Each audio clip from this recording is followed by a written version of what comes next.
సూర్యాపేట జిల్లా పార్టీ సిద్ధాంతాలకు కట్టుబడి పనిచేసిన ఆదర్శ నాయకుడు తొండరి నారాయణరావు అని కోదాడ మాజీ ఎమ్మెల్యే బొల్ల మల్లయ్య యాదవ్ అన్నారు. సోమవారం చిలుకూరులో నారాయణరావు సంతాప సభలో ఆయన మాట్లాడారు. నారాయణరావు ఆయన రాజకీయ జీవితంలో ధనం సంపాదించకపోయినా చిరస్మరణీయమైన పేరు సంపాదించారని ఆయన వ్యక్తిత్వాన్ని కొనియాడారు. నారాయణరావు ఆశయాల రాజకీయాలకు అతీతంగా తన వంతు సహాయ సహకారాలను అందిస్తానని అన్నారు. లోటు చాలా బాధాకరమైనటువంటి ఈ రోజు ఉన్నటువంటి రాజకీయాల గురించి శ్రీనివాసరెడ్డి గారు, జులకంటి రంగారెడ్డి గారు చెప్పారు. జిల్లా కమ్యూనిస్ట్ సమితి తరఫున వారికి అరుణారుణ విప్లవ జోహార్లు అర్పిస్తూ సెలవు తీసుకుంటాం. కుటుంబ సభ్యులు కూడా ముందుకు నడపాలి అని కోరుతూ నేను ముగిస్తున్నాను. జై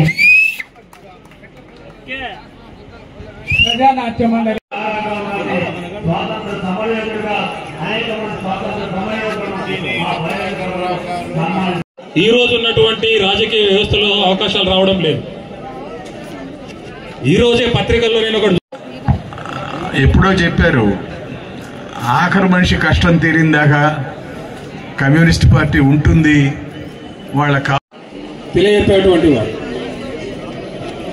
సో వారు లేనటువంటి లోటు చాలా బాధాకరమైనటువంటిది.